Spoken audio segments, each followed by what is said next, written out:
ইন্নামাল মুমিনুনা আল্লাযীনা ইযা যুকিরাল্লাহু ওয়াজিলাত কুলুবুহুম। জি মুহতারাম, দ্বিতীয় আরেকটি প্রশ্ন করেছেন যে ইমাম বুখারীকে নিয়ে কথা বলা হয় যে ইমাম বুখারী যে সমস্ত হাদিসকে দলিল হিসেবে ধরা হয়, তো অনেকে বলেন যে ইমাম বুখারীকে আমরা কেন মানব, সেও তো একজন মানুষ, এর সমাধানটা কি? জি, আসলে আমরা বুঝতে মারাত্মক রকমের ভুল করেছি। আমরা কখনোই ইমাম বুখারীকে মানি না, আমরা মানি একমাত্র রাসূলুল্লাহ সাল্লাল্লাহু আলাইহি ওয়াসাল্লামকে। এখানে বিষয়টা হলো যে ইমাম বুখারী সহ রাসূলুল্লাহ সাল্লাল্লাহু আলাইহি ওয়াসাল্লামের হাদিসগুলো সংকলন করেছেন অনেক মুহাদ্দিস। রাসূলুল্লাহ সাল্লাল্লাহু আলাইহি ওয়াসাল্লামের হাদিস বর্ণনার ক্ষেত্রে সাহাবায়ে কেরাম সনদ প্রবর্তন করেন, কার কাছ থেকে শুনেছো না বললে তারা কোনো হাদিস শুনতেন না।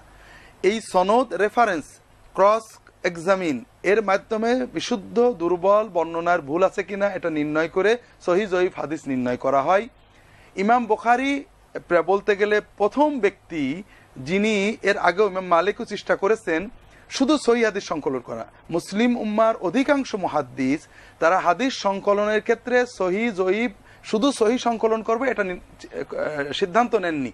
তাদের সিদ্ধান্ত ছিল, উদ্দেশ্য ছিল, মানহাজ ছিল, পদ্ধতি ছিল যে সহিহ জয়ীফ বানোয়াট সনদ সহ হাদিসগুলো একত্রিত করা, পরে যেন মুহাদ্দিসরা এগুলো থেকে বাছাই করে নিতে। যেমন মুসনাদ আহমদ প্রায় 30,000-এরও বেশি হাদিস রয়েছে এর ভিতরে। ইমাম আহমদ কখনোই বলেননি আমি শুধু সহিহ হাদিস সংকলন করব, সনদ সহ সকল হাদিস সংকলন, সহিহ আছে জয়ীফ আছে। ঠিক তেমনি ইমাম আহমদের আগে পরে, বুখারীর আগে পরে অনেকেই হাদিস সংকলন করেছেন, কিন্তু শুধু সহিহ হাদিস সংকলনের চেষ্টা করেননি। ইমাম বুখারী সর্বপ্রথম সফল হন, তিনি হাদিস বলেন যে আমি সহিহ ছাড়া সংকলন করব না। ইমাম বুখারীর কথাকে কেউ গ্রহণ করেনি, তার সংকলিত হাদিসকে পরবর্তী 300 বছর মুহাদ্দিসরা প্রতিটি হাদিসের সনদ ক্রস করেছেন, অন্যান্য সনদের সাথে মিলিয়েছেন। তারা নিশ্চিত হয়েছেন যে বুখারীর হাদিসগুলো, বিশেষ করে রাসূলুল্লাহ সাল্লাল্লাহু আলাইহি ওয়াসাল্লাম থেকে বর্ণিত যে হাদিস ইমাম বুখারী সংকলন করেছেন, এগুলো বিভিন্ন সনদে এগুলো সহিহ। কাজে আমরা ইমাম বুখারীকে কখনোই মানি না। ইমাম বুখারীর আরো অনেক বই আছে, যেসব বই উনি সহিহ জয়ীফ বাছাই করেননি, ওগুলোর হাদিস আমরা গ্রহণ করি না, বাছাই করার পরে করি। যেমন আল আদাবুল মুফরাদ, তারিখ বুখারা, তারিখুল কবির, তারিখুস সগীর ইত্যাদি অনেক গ্রন্থ আছে। সহিহ বুখারীর হাদিসগুলো উনি যাচাই করে সংকলন করেছেন, পরবর্তী উম্মাহ প্রায় 300 বছর অনেক যাচাই বাছাই করে নিশ্চিত হয়েছেন এই গ্রন্থের হাদিসগুলো সহিহ। এই জন্য আমরা সহিহ হাদিস মানি, ইমাম বুখারীকে নয়। কাতার সোজা করার ব্যাপারে কি সমস্যা হয়েছে আমাদের সম্মানিত দর্শক বলেননি।